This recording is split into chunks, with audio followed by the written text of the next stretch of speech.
Usa ka tingog, usa ka katawhan.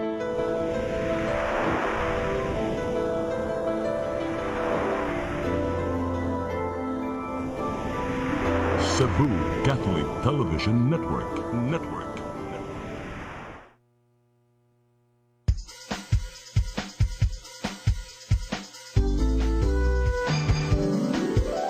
Hello Cebu, maayong buntag. Nagsunta ang kahayan nga nagsulti sa maluod, kadagan sa panghitabo. Hello Cebu, maayong buntag Pinoy.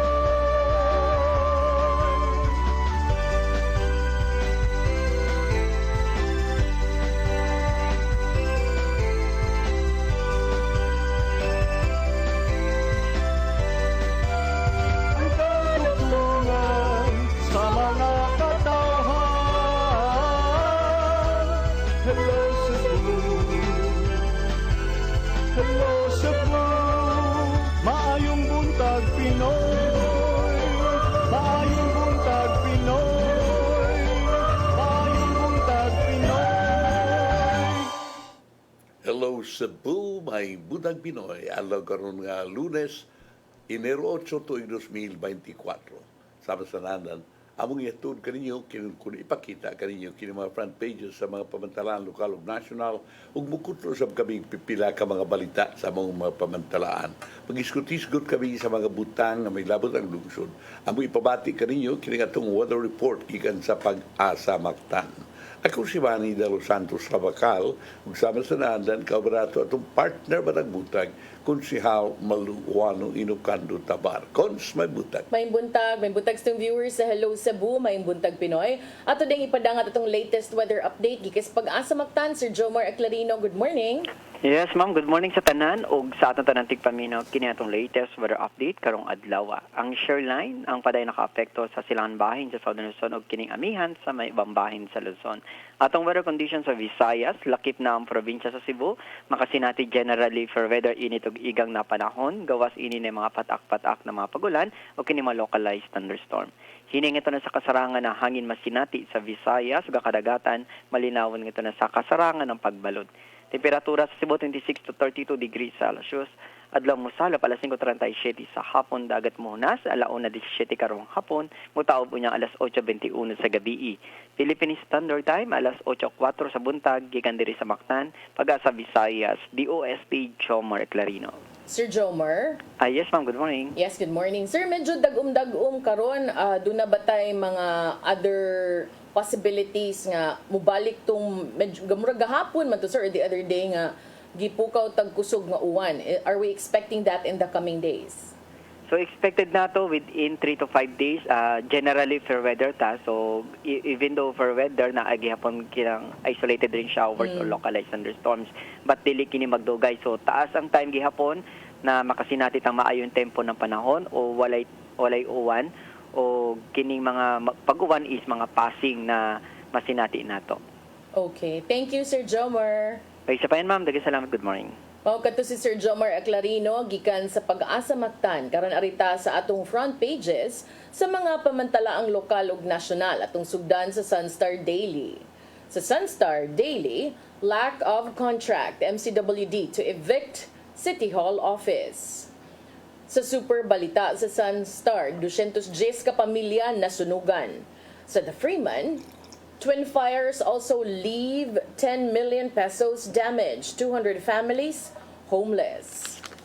Sa Banat News, sa The Freeman, duha ka sunog ni Ulbo sa Cebu City, 200 ka balay na ugdaw sa kareta ug sa Basak Pardo. Sa Philippine Daily Inquirer, Marcos to see Duterte if he wants a meeting. Sa Philippine Star, Marcos signs ease of paying taxes law. Sa Manila Bulletin, 63 items on SRP list to hike prices according to DTI. Ug sa Tempo, grade 1 pupil strangled to death. Maugatong front pages sa mga pamantalaang lokal ug nasyonal sa among pagbalik kay Lunes man ron mga paghisgot-hisgot. Please stand by. Hello Cebu, hello Cebu, Maayong buntag Pinoy. Maayong buntag Pinoy. Maayong buntag Pinoy. Ako si Mr. Rudy Romares, electrical subcontractor ng Maayong building. Ani adto nga wala pa ko mogamit og ko'y sakit akong tuhod, iglakaw na ko, akong mga lutaha, no. Labi na gikan ta sa overtime. Di sa ko ganahan mo kaon, nindot na ang resulta kay karon moagi ta sa rampa diha, no, maglakaw ra jud ko. Mga batan-on nga mauwahin akong lakaw kay kusog na ko mulakaw tungod sa paggamit nako sa koy. So ay mo gamit sa koy kay nindot kay resulta. Daghang kay salamat sa koy herbal capsule. Barato na, epektibo pa. Koy Herbal Capsule.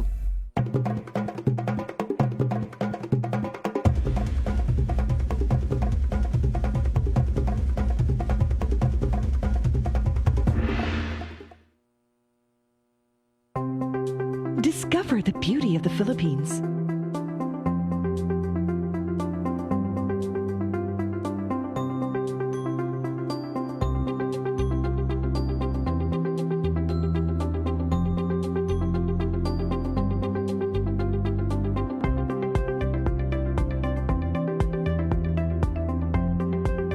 With Philippine Airlines, the country's flag carrier.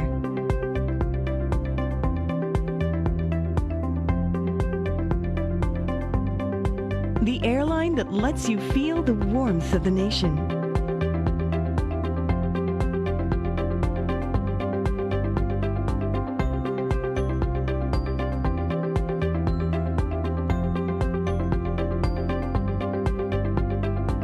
Mabuhay!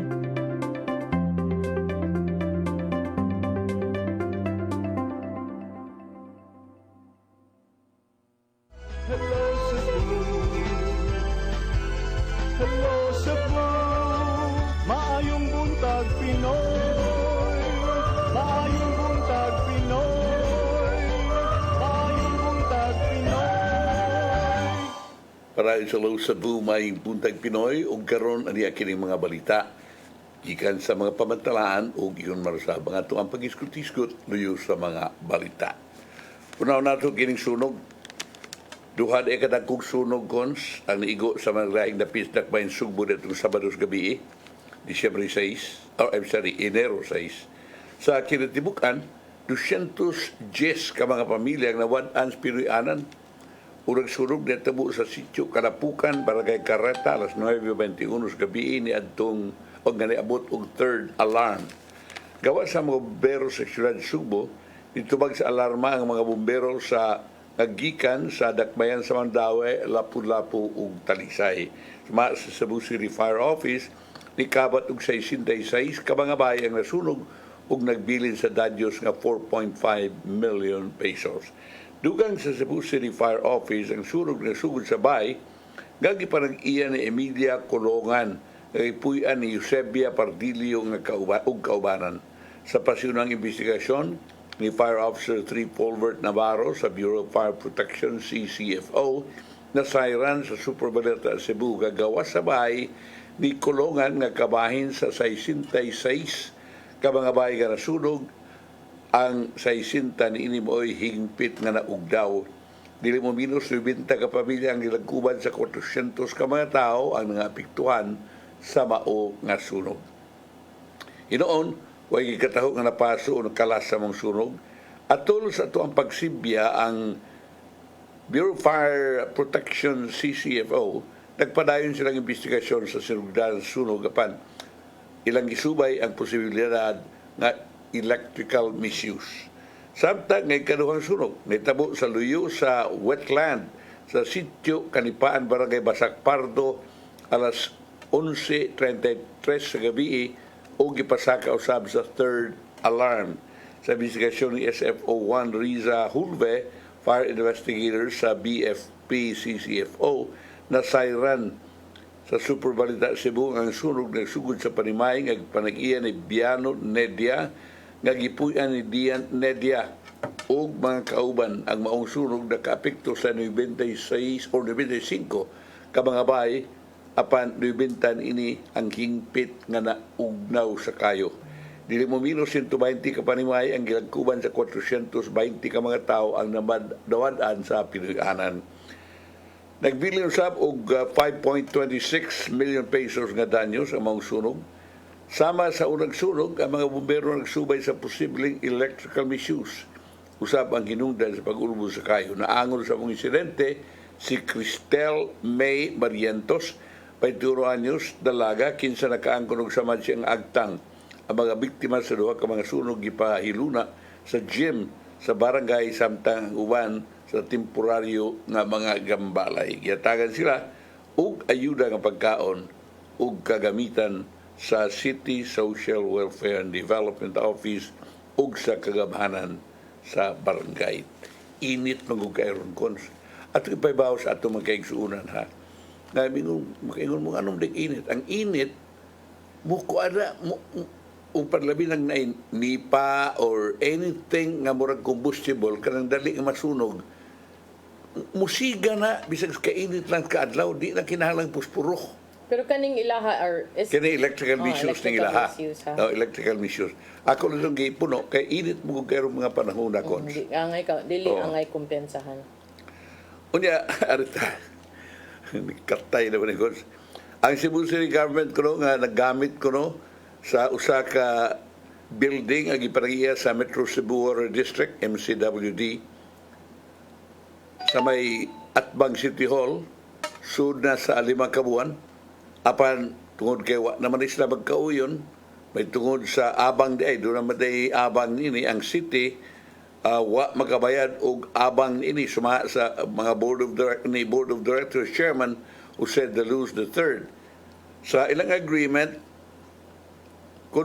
if an agreement is not reached by the end of January, si Dalus na kanayon, nga tingaling mapugos sila sa pagpadaog demand letter sa City Hall nga ilang papahuaon ang mga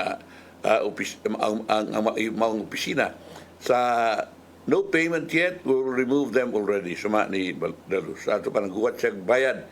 Yang ipasalig na ilang sundon ang legal nga pamaagi sa pagtangtang sa City Hall departments nga nag-occupy sa mga building. Suma sa City's Public Information Office Facebook page, ang City miabli sa Satellite Office MCWD-owned building na itong Hulyo 21, 2023. Sa sayong report sa Sunstar Cebu City, si City Administrator Colin Rosel ng kanayon ang tanang buhatan ubos sa Executive Department nga naa karon sa legislative building apan but are not policy determining office would be transferred to the satellite office. Kini nag-apil sa Division for the Welfare of the Urban Poor o sa City Hospitalization Assistant Management Program, among others. Sa report published by Sunstar Cebu last August, ang MCWD mo propose og monthly rental nga 700,000 pesos. Kini dako kayo kaysa proposal sa Cebu City nga 200,000. Lisod-lisod na ito tuyo na ni. MCWD sa yun na kanayon nga ang maong amount mo ilang na desisyonan base sa standard set by the Commission on Audit Circular number 88-282-A or the Uniform Standards /guidelines to determine the reasonableness of the terms and rental rates of lease contracts for private or government buildings /spaces. Doon na ganit sa sila gibalik-basihan. Si Dalus na ganayon, na doon na nagpadayon nga istorya, hangtod na itong Disyembre, nga magkauyon sa lease rates, deposits, o kubang lease terms, apan wa pa kinamahinayon. I think, mura o dili ni mahinayon tungod kay ang presyo, deposits, and other terms, until now, wa sila magkauyon, so it's better to remove them, suma ni Dalus na itong Domingo. Si Rosel, sa telephone interview, na itong Domingo na kanayon nga bisan unsa nga demand for or transactions with the city should be put into writing, considering the city will be using the public's money to pay MCWD. Si Rosel ng kanayon, kung dunay ongoing negotiation between the two government entities, ang matter should then be settled by representatives of both parties and not through media interview. if that's about payment, I'd like to quote certain provisions of the law. No demand, no delays. So it should be in writing, especially that's not our money, it's the public's money. He said it is the right time to finalize whatever needs to be finalized, but did not elaborate. Ang MCWD sa sayo ng pamahayag na kanayon, nga mihimo na sila og tuto kasuwat follow-ups, 3 written follow-ups ngadto sa syudad dated June 2, June 13 o June 23. Ang MCWD na kanayon ng city responded on July 5. Pinaagi kang mga malalaban Louis Jean, Christy Chan ug Lyndon Bernardo Basan na nagkanayon nga the terms and conditions in the draft contract of lease are in accordance with the law, morals, public policy, and good customs. However, ang MCWD nagkanayon nga nakadawat silang email gikan sa Mayor's Office on July 24 containing the city's counter proposal of the 200,000 peso rental made through lawyer John Michael Likigan. So ang MCWD building owned MCWD owned building was occupied by a retailer for 15 years. Ito napitan na tindahan niya. Sa diyang ang contract may expire na netong September 2021 kini i-renew MCWD ang management sa Water District intended to repurpose the building and use a portion for customer care and teller offices apan binisedar kini nga implement any refurbishing work since the contract of the retail store has a stipulation that it would restore the building. Charges. Last August 11, si John Del Bontuyan may file of criminal ug administrative complaints before the Office of the Ombudsman.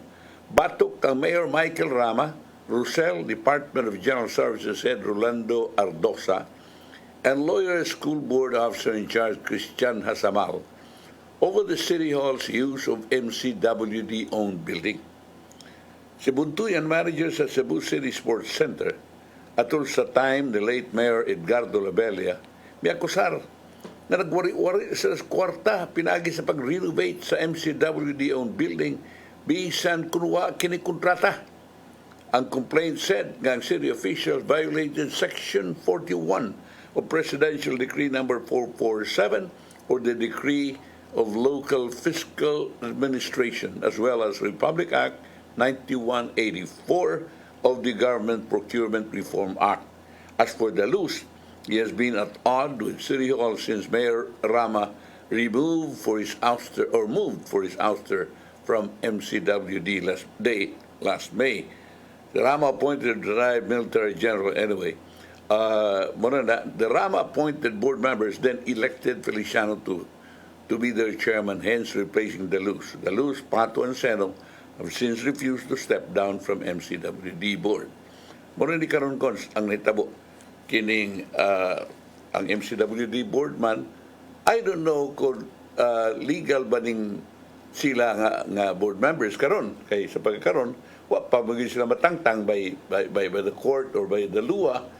So mo di ilahang paabangan og 700,000 and the 200,000 na iabang City Hall.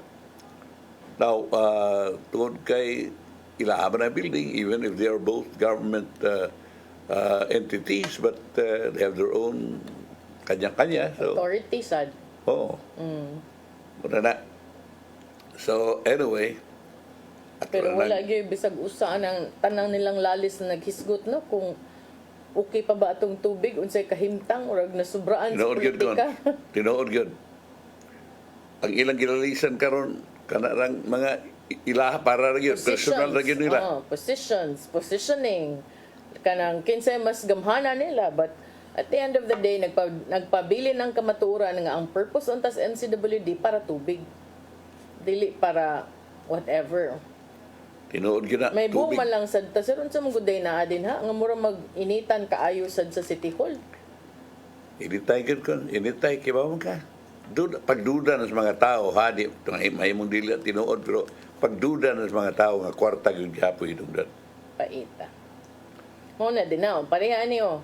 Kaning karon na sang bag-o, gusto na sang Mayor Michael Rama tawgon ang Cebu City Transportation Office o Road Management Authority. Kuha nga naman lang ni sa tunga para Road marama. and management lang. Road and Management Authority. Di ba? Para marama. Pero RMA man kuno sir.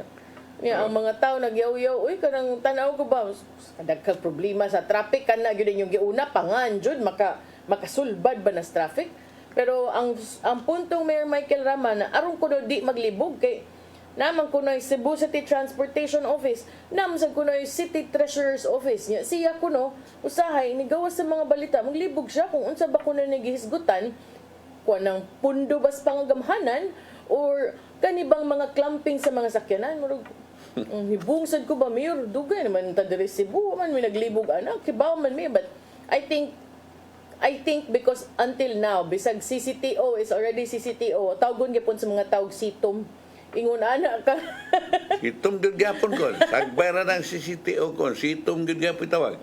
Inaana Sometimes gid even the kapilit ba? media calls it sitom. Kay inaana man siya ka inato ka effective ang katong karaan nga pangan. Ya syempre sakitan sad siya kay di man si Mike, si Taman. Muna karon beda oy ka mga What's in a name? Mga kons mga singana na ay mga gusto kayo mga personal nga mga sa tawag mo anakon. Karabang Grandstanding? grandstanding, gusto kayo nga ikaw Personal exposure? Ano sa tawagan na, sir? There was a time in Mandawi kons nga happy tanan tungan ngan sa happy tanan You mean to say acronym. EPAL? Oo. Ana, yung pasabot. Kana happy tanan acronym ngans mayor. Bida wala what's in the name anyway. So yan sa man maayo na ta aning kwan, maayo na ato traffic ani ato na usbulungan.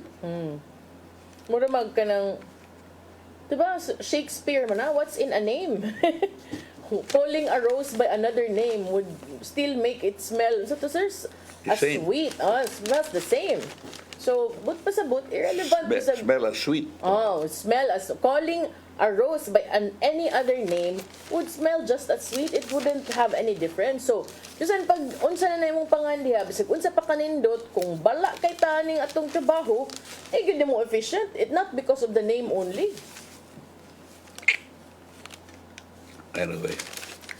Kung arita sa kwan, kining nasa ta balik ta sa kwan sa Sinulog. Sa Sinulog sa kabataan sa lalawigan kon. Dili pareha na itong usang tuig. Kining karong tuiga, karong 2024, ang Sinulog sa kabataan sa lalawigan gusto ni Governor Garcia nga magsugod sa udto sa Enero 14 at tubangan sa Cebu Provincial Capitol Building. Suma sa Cebu News, ang Cebu Province Official News Network. Aron na ang dancer sa 18 ka participating contingents, dili in taon mainitan kayo. As announced, ang Sinulog sa kabataan sa lalawigan, dunay 16 ka participating contingents gikan sa Cebu towns and cities. Nya dunay duha ka guest contingents. Tribo lumad pa sa kanon. Ay ganun apil na pa sa kanon, no? Nga mao'y mag-opening act o ang Minglanilla town na buhatag sa closing act with no less than Governor Gwen Garcia. Gikan sa Kapitolyo, ang contingent nagsayaw ngadto padung from the venue by occupying Uzmedia Boulevard, going downtown, agis Fontius Menya Rotunda, until maabot sila Cebu City Sports Center, silang final showdown. Di ko dayon sila. Si City Councilor Ray Gelon, ang Cebu City Traffic Management Coordination Council Chairman, wa man makakuan ko, wa tayong resignation, padayon sa Gelon. Naganayon, kasugod sa udto ang downtown bound lanes gikan sa Kapitolyo ngadto Cebu City Sports Center siraduhan sa traffic alang sa mong street dancing competition.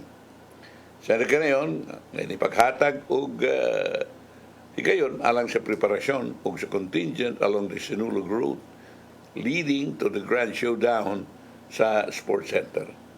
Ang ubang mga lanes, the ones going to Scotty Street and on the other hand, open kini sa mga bihikulo. Sigalaw na kanayon ng sinulog kabataan sa Lalawigan Road has already been approved in principle. We will formally approve it on Tuesday sa TMCC meeting. Sigalaw na kanayon ng Cebu City Transportation Office personnel will be in full force to ensure ang public are that the public are not inconvenienced as little as possible. The final showdown of the Sinulog Kabataan sa Lalawigan is estimated to begin at 6 o'clock in the evening. Siguro na ganayon ng detalye as Cebu City Sports Center gate passes are expected to be ironed out within the week as the governor wants that the event be free for everyone, while Mayor Michael Rama, fearing a stampede, wants to impose a fee. Kisa may batuman na ni Cons. Kisa may batuman niya. Ang mayor nga dili mo yung nagasto. Ang Sinulog Foundation. Yeah, ang nagasto ni Cons, tanan. Ang nagasto, tanan. May na to, gikan sa ilahang contingents until sa ilang kuanan ng sayaw-sayawan diha kay naman ko mga daot-daot kayuhon sa nila, so therefore that means nga ang province mo nagasto. Plus kanang nighatag sad ang province og pundo. That's another thing. So maingon ko nga why not make it for free nga hatag baya ko ani og kanang kanang pila ka milyon, di ba? Ina na ba? As a matter of fact, paghatag ko, gusto ni Mayor Rama nga aprobahan pag yun nila. Katong 3 million per champion. Anyway, ato ng usbon niya. Si Rama, nagkanayon nga ang Sinulog Foundation that the final say is that it is the Sinulog Foundation Incorporated that will have the final say in the matter. Maayong kaya, foundation.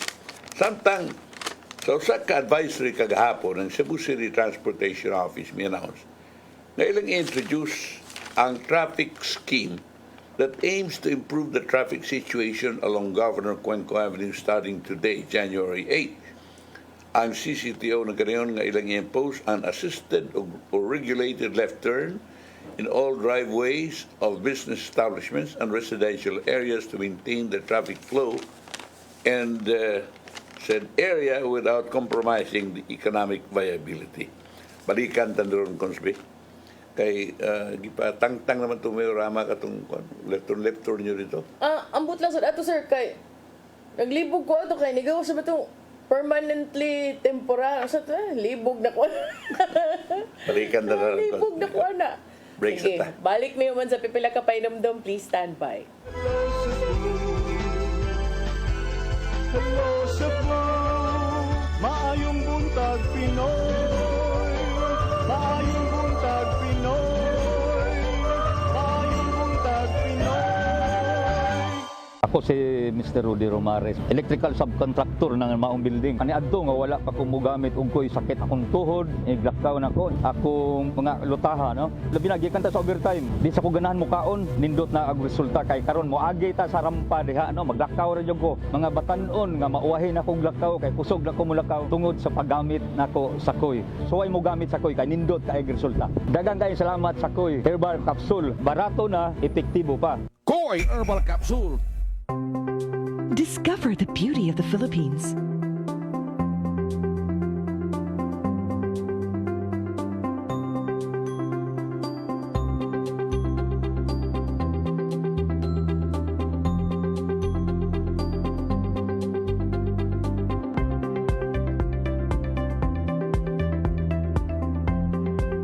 With Philippine Airlines, the country's flag carrier.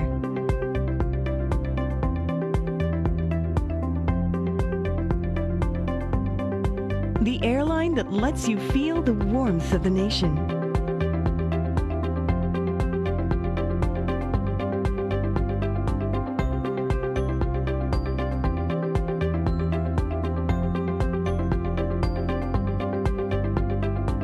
Mabuhay!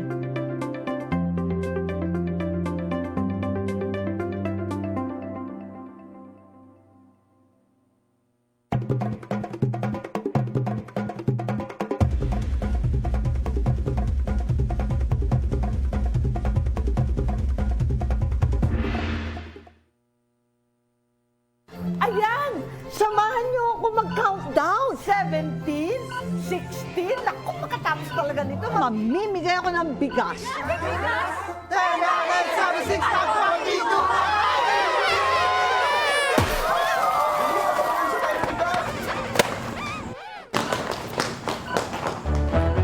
Ngayong bagong taon, bigas ang solusyon. Hello Cebu, hello Cebu, maayong buntag Pinoy, maayong buntag Pinoy, maayong buntag Pinoy. Parayan sa Hello Cebu, may Buntag Pinoy. Tuloy parayan itong iskutan kon. Kaya Cebu City Traffic Office ng kanayon, kami po sila og assisted or regulated left turn sa tanang driveways sa mga business establishments and residential areas aron ma-maintain ko ang traffic flow area without compromising economic viability. As such, and in promoting shared responsibility, ang tanang mga private driveways must be equipped with 24-hour traffic marshals, deputized agents to assist and manage all incoming and outgoing vehicles maneuvering a left turn to and from Governor Cuenco Avenue, suma sa advisory signed by CCTO Head Raquel Arce. Ang advisory also stated that at 5 a.m. today, ang tanang nga left turn signage installed along Governor Cuenco Avenue will be removed for the above purpose. Monitoring and assessment will be conducted within 15 days from January 8 in order to establish a traffic scheme in Banilad Corridor. Also, Gelon said that he would request the City Council's approval for its request, Metro Cebu Tollways Corporation, or companies with similar expertise to conduct a feasibility study on the use of artificial intelligence, AI, to manage vehicular traffic in Cebu City. He said that while efforts are underway to address the traffic situation in the city, there are still ways that can be imposed towards improvement. Ang AI Kodokons has been used in traffic management and poised to reshape urban transportation. It is used to analyze real-time traffic data and in turn allows the government to make informed decisions to improve the flow of traffic sa Nigelon. Anyway, ato na lang tanawang kons ang kwan. Ang kanang naakaroon. Sa tiyo mag-ingon nga doon ay left turn. Di ba kitang naman kung ipatang naman kung tanang mga left turn sign. No left turn na lagi. No left turn na, pero unsa man yung pasabot ni Councilor Gelon na it would impose an assisted or regulated left turn in all driveways. Sa Bantal? All driveways of business establishments and residential areas to maintain. Nahisgot pa na siya Governor Cuenco. So therefore, that is it. Bantal. That area. Maintain the traffic flow and area without compromising the economic stability. Pero wala pa man di ba? Aying pa man. Aying AI for traffic management. Aying pa din siya. As such, and in promoting shared responsibility, whatever it is. Kala bitang kuan kini bitang atong traffic signal, kini atong traffic signs, atong traffic lights ba? Naamo na kuan doon naman ay maingon nato nga dili AI, dili artificial intelligence, pero doon na intelligence cons. Kanang kilid, kanang kilid nga doon nag-isuad walk na tap, kanang kilid. Doon na pita, tungod na cons. Sensors. Oh, ang maingon nato nga kanang pedestrian lane, before ana or somewhere near there, na siya gilubong diya cons nga kuan, na siya gilubong diya nga sensor. Yeah, who checks whether these are still capable or sensitive? Okay, when you say sensors, it's coming from the word sense, diba? You can sense the volume, the presence. Yes. How I'm not so familiar, but Okay. how do you make sure nga kana siya? Ang may tabo na cons is iyan mag-traffic count na siya. Oh. Agi sa o panalitan og ino na to ato tinabaro na to. Og panalitag heavy traffic kagkay mo agi in siguro in 3 seconds siguro dunay mga hapit 20 mo agi. Yeah. Pero og pananglitan moagi limara in mga ingon nga 5 seconds, imo nang i-adjust ang imuhang kuan, imong i-adjust ang imuhang traffic light. Yeah, I get that. But how long has that been there, and who makes Oh sure? my God! When that traffic light was installed, apil na. That's why. So meaning dugay na. Yeah. Dugay na Kinsa may kayo. mo make sure nga efficient pa siya. Unsa yang lifespan? How do you make sure nga accurate pa ang iyang counting? Naaman na sila good untay kuan, kay naaman kay central office cons. Nga ma-monitor nimo, makita nimo. Asa man diri sa Cebu? Yes. Sa sitong. Sa sitong office na. May bawaan nimo usa ka traffic ng usa ka iskina. So, So, basig mao na ilang basis for Unya, saying no left turn. imo nang i-adjust ang imong traffic lights cons. Pananglitan kini karon dinhi paspas ka ang turnover sa traffic. Imo nang instead of paratang nang ato agian diha karon if kabahog. Kana diha wa man na ma-adjust ang tarong kay napagani daghan kay mga sakyanan mo stop naman dayon. Kada kuwang nag-adjustment. Wa na nila ma-adjust. So therefore kana unta taas-taasan pa unta na ang count usa mo stop. Yeah, but depende pud na kay network baya na. What the impact aning usa makaapektar biya sa ubang mga daan. Yes, but ang imo ko what I'm trying to say is kini siya mo kuan man ni sila mo mag-communicate man ni sila. Unya nasa siya central dire nga makakontrol sa ning tanan. But kini mas ngilngig yung tingnan ng artificial intelligence, no? Mas ngilngig pa tingnan ay karon kay bago man yung iskutan ng artificial intelligence. Pero kani adto na yun na. Abi ni mo nga nung ni magay magamit cons. Kay panalitag bagayo sa dan. Makuan man na. Naapektuhan. Mapituan. Kahigor pa mga putol ang kuan dito, di ba? O di ba kanang magsiminto, matabunan baga na kay ng siminto. Dili na siya. Mao na siya pasabot kanang kinsa man ang mo check and how regularly is it That's being supposed checked? to be DOTC, DOTR. Naki-coordinate siya sa DPWH. Parang wala na. Ang ilahan, putan diyan. Anyway, muna ni ang may tabo diya. Kining diya na sad cons, ang hisgutan ka ng City Council, this is very sensitive. Manigihuat pagay cons. As a matter of fact, kining pag-tackle nila kining fair market value. Murag nikihag yun ang Ayala. No? Ang Ayala land nikiha og ang Robinson nikiha. Because para nila it's not fair. So, ang increase sa fair market value of properties in Cebu City, nga baoy gipaabot nga mo propose og revision sa real property tax may still change following opposing opinions of some land property owners.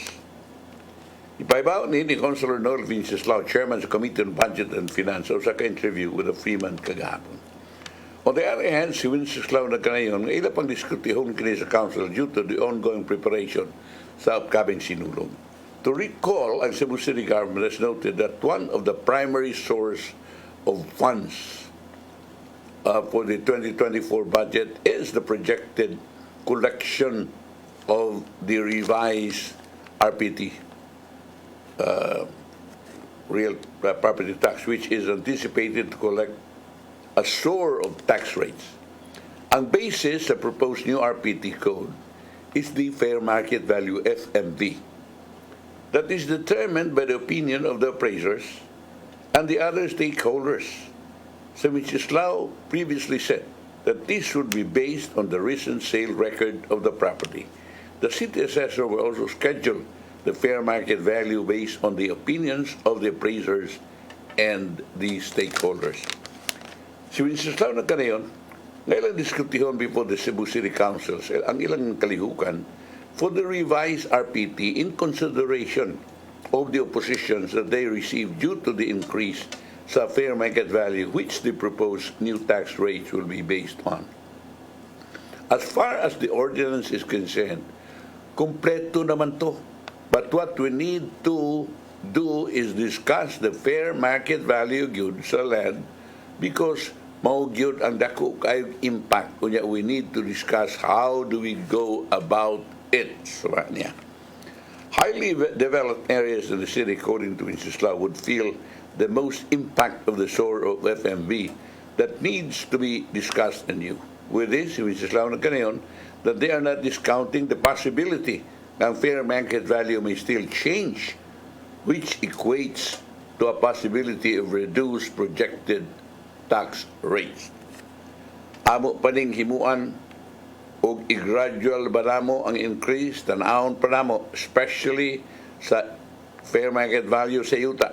Amo pang estudyohan pag-ayos, suma ni Wenceslao. Kaya as far as highly developed areas, grabe kayo ilang oposisyon. That is why we need to square the balance. As for the discussion, Wenceslao said, they have not decided yet, but they are hopeful to conduct the meeting after they send hulud. Si Wenceslao ang author sa proposed ordinance entitled An Ordinance enacting the 2023 revised property tax code for taxing jurisdiction of the city of Cebu. Kinikons mo ni kuwan kayo. Because, remember, election is fast approaching. And kini will really decide whether ang labida ang mga negosyante umuamot pa ba nimo kung galing ikaw may author o sa mga authors dining pagpataas sa property taxes. Kanya kanang mga bisag ginagbay ra kag mga real estate properties nagsaka nga murag makalit-kalit pag saka kay ikausama na nila nagsaka imbis nga every 3 years nta ila mga diretso ambot nga tuog na pansitan sila kunya murag karon para kamata kining mao ni karon ang ilahang problema because not only the businessmen but even the small real estate real property owners maapektuhan ini kayo and umentos buhis ko, that's one of the issues. Taas mahal bugas, taas buhis. Ana man dira. Sakit kay nas kuan. Tikungkong mga negosyante ana. Grabe kaya na. And then, kaya ba naman kinsam say ilaha bakalichera para sa eleksyon. Ang ilahang bakalichera kana bisan gyapong mga negosyante nga ilahang karong gilisod-lisod. Kunya mingon mga negosyante ibis among ihatag sa buhis amo tanong ihatag ninyo di na mahatag pero di mo dahil gusto ako na ibawan kanina pananglitan presidential candidate to the mayor kana na 5 million kung naku na kaya nakon now how could I be if I am the candidate, the mayoralty candidate. How could I be loyal to you if I'll be spending 100 million in Cebu City's election? Yung tagaan na ko ni mo 5 milyones, niya iming ko ni mo nga, tabata na ko ni mo. I mean, di magiday yun anak kadako, ang ihatag ko nga, pagsakan yung ka nga, aron yun, ikaw ka daw. Kana ko ng 5 million ko, maura ko na naman yun. I don't know. Depende siguro. Oo, naiuban tingali ko. Sitwasyon. Tibul-tibul, labi nagdura mo yung relasyon, mga 10 milyones tingali. Pero usually, maura ko na yung ana. And then, remember, running for a seat in the city of Cebu, pagka-mayor, will entail a 100 million peso expenses. Ngiga na ko. Spending so much. Spending so much in the guise of serving people. Wala. Kinaglan. Ngawat yun. Paet. Niyuha na lang na yung mao. Saan ba eh? Arita ko sa kon. kining NGCP. It used to be my favorite topic before. But murag napulaan ako kung istorya ng NGCP. The NGCP seems to be very, very karon very powerful. But karon ang nitingog presidente na, sumapa nga dunay alay sa presidente sa House of Representatives, may move na i-revoke ang franchise sa National Grid Corporation of the Philippines kung NGCP. Uman kini mudubili sa pag-angkon nga sila mao'y nakaigon sa kalit nga brownout netong January 2nd sa Western Visayas. There is more reason alang sa mga lawmakers to recast, if not revoke altogether, its legislative franchise in the hope of preventing a repeat of this power outage that has wreaked havoc on Visayan household consumers and business shortly after New Year's Day. Suma ni Representative El Rey Villapuerte. Pero siya nini. It's difficult to address the statement of Castro kandi mangguni ko na official of More Electric and Power Corporation dismissed the allegations made by acting chair's party list Franz de Castro regarding the need for the company to be held accountable for the widespread blackout in Panay Island. It's difficult to address the statement of de Castro. But anyway, ako mga nagka-doubt nini kay I don't know, murag dili gyud kay transparent ng NGCP. Ato ko patingugon kay kanadto sa diha nga taga Cebu pa mo'y atong Secretary of Energy si ngalan kon Cosi. Pero naglisod man sila pag-uyog ang NGCP. Karon umot kinsa na may atong Secretary of Energy? Ilang kinsa ni? Hinaot pa nga, inyuning tanawa pag-ayo, inspeksyonan ng NGCP, ang libro sa NGCP. Ganito na ibawa na ito, kapag nagkuhan lang ganan siya. O niya, dagko kayo sila pangayo na ito nga mga sa ito ang kuryente. Tanawa ko na, unsay ka tinuuran ni Ana. O niya, as far as their franchise is concerned, tanawa pag-ayo. Remember, NGCP is 40% owned by by China, mainland China, not Taiwan, mainland China, 40%, and the 60% is owned by nila ni Si sa SM o sa kining usa ka Chinese gyapon. Kaligot ko anyway, ilhado na siya. So mao na sila mga tag-iya ni Ana. And I think it's about time nga ilang tan-aw na ninyo pagayo kay mura man og di man sila mo angkon nga sila mo isadaan niya na kinsa man isadaan niya og mo brown out. No? Mao ni nga kining mas maayo tingali, mas maayo nga ato ning tanawon ang ato nga NGCP. Si Castro kono explained further that at noon on January 2 about 83 megawatts were lost from the grid due to a plant shutdown which should have been addressed right away. However, this was followed by 6 more plant shutdowns. After 2 hours, 6 more plants subsequently shut down. The question is why there were consecutive shutdowns after 2 hours. The system operator, NGCP, is supposed to protect the system from collapsing, the corporate executive secretary pointed out. 7 more plants of the island were out, and the fact that the total blackout occurred means that the system was not protected. This is a simplistic understanding of what happened. Sa di mo nga, abot lang. Tarungan ko na yung NGCP. Can you really go inside NGCP and bring all the experts sa electronics and tanaw na ito nag-unsa na purma diha.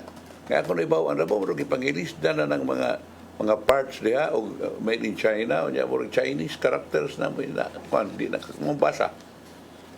Tarong ako di ba na tinuod ba ng mga pasangil. Otherwise, kaigunta nga tinuod kung parang tili sa ninyo tanahon. Talang bayan ko, si Senator Gis Cordero. Pitador na magini. Mayroon siya nga, naglaom siya nga, Department of Agriculture nga bagong create nga blacklisting committee maka-identify sa real agriculture holders and smugglers. Escudero welcomed the decision sa DA Secretary Francisco Tito Laurel Jr. to create a blacklisting committee as part of the anti-corruption campaign and other reforms he is initiating in the organization. Naglaong ko ang committee will reform to be able to identify the real holders and smugglers. Ang Special Order Number 11 ni Laurel or the Central Blacklisting Committee to strengthen the government's drive against unscrupulous manufacturers, suppliers, contractors, consultants, as well as owners and smugglers of agricultural products. O iyang si Escudero expressed confidence sa leadership ni Laurel aron finally mag-clean up na ginang Department of Agriculture. Sa dugay na kayong higayon, Cons. Ang mga isgot-isgot may tungod sa smuggler nga doon ay kapits malakadyang. Kanya, ambot, diha naman tatoy schedule nga ang ginudahan nga smuggler kadang imbestigahon sa House of Representatives. Kalit man nagkawa, Cons. Imbes nga imbestigahon tatuwa naman dahil mahinayon. Sa ato pa, ligon yun. Ya karon sige gyapon palusot wa gyud. Istorya na lang gyud madungog. Mutuon na sa tinuod ba tingali kay karon di magud masakpan. Unya ang kasakit na magulaw-laon kon kay dagko naman tao may ikawitan. Yung saan man yung kalakihag buong yung nanita? Saan na ba tabo na to?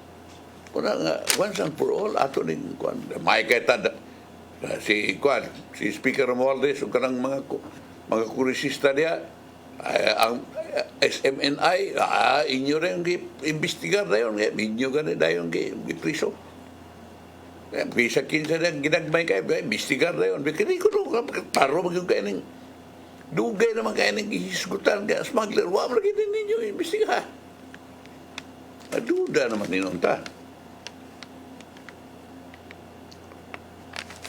Nya, artas oban kon rin. At pinipilaban kon. Sakop sa Partido Demokratiko Pilipino Lakas ng Bayan. Pinipilaban. Maghimong convergence meeting din sa Cebu City karong Abril 18. Managipaybaw ni Cebu City Mayor Mike Rama. Uman siyang short trip to Davao in the middle of last week. Si Rama nga mo'y pinipilaban Vice President for the Visayas region. Dito sa Davao, nakikita kang Presidente Rodrigo Duterte, PDP Laban Chairman ng others. Uman na pakyas sa political parties Christmas gathering last year. There are things we want verified for this year. Activities, politics, and whatnot, suma ni Rama.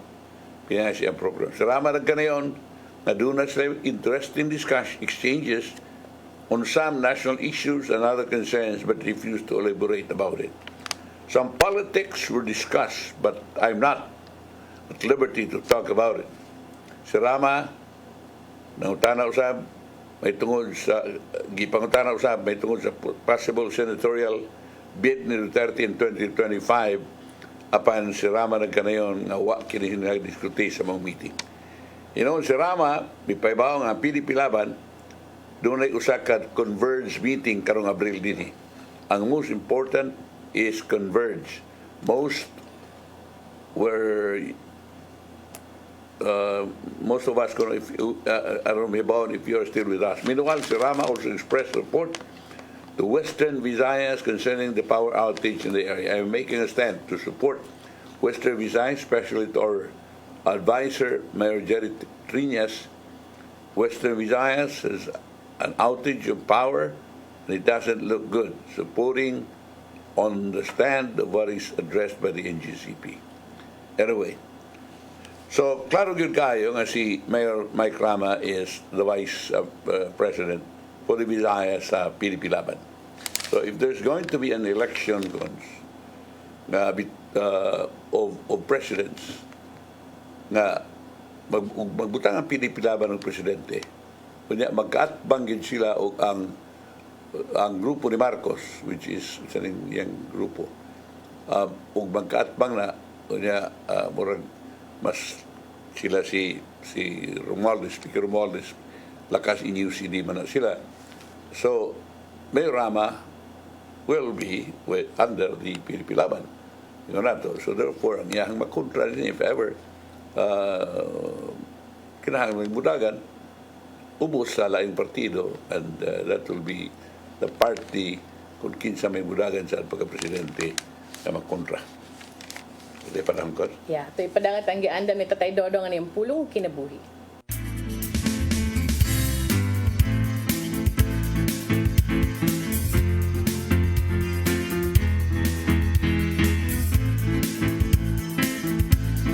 Ang pulong mo, ang diwat sa dalan ko. Ang gitingmuha sa Ginoo gikan kanato mao ang atong pagtuo. Ang tao nga may pagtuo misalig kang Hesus. Sa Marcos 6:4-5 ato kining mabasa.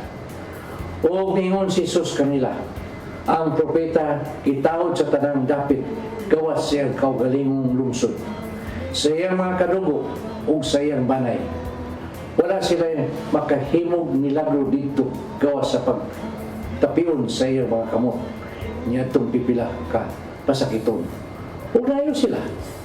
Natingala siya pag-ayo nga wa sila motuo. Dini atong masabtan nga ang pagkaway pagtuo sa katawan may makapugong kang Hesus sa paghimo og milagro. Ang tao nga may pagtuo dili na magkinahanglan og milagro kay siya misalig man sa gawom sa Ginoo sa pagtabang kaniya. Kay iyang pagtuo mo ang magkaghat sa iyang makita sa mga talagsaong buhat sa Ginoo sa iyang kinabuhi. Sa 1:20-29 nag-ingon, unya, ningon si Jesus kaniya, mituo ka ba tungod kay nakakita ka kanako? Bulahan katong mutuo bisan wala kakita kanako. Kung gusto kang makadawat og milagro sa imong kinabuhi, patubuha gayud ang imong pagtuo. May soul, mo kini ang pulong nga maghatag og giya sa atong kinabuhi.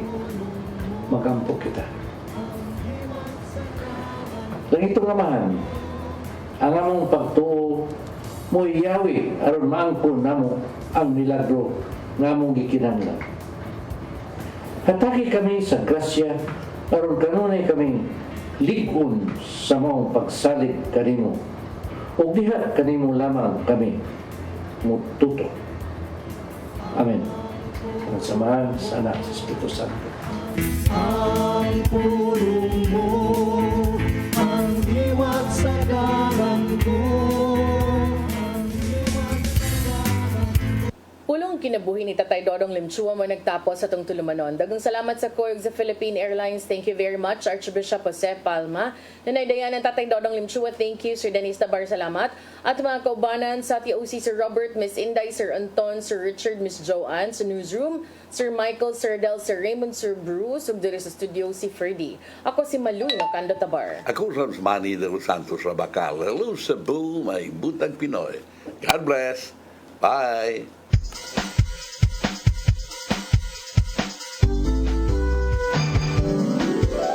Hello Cebu, maayong buntag.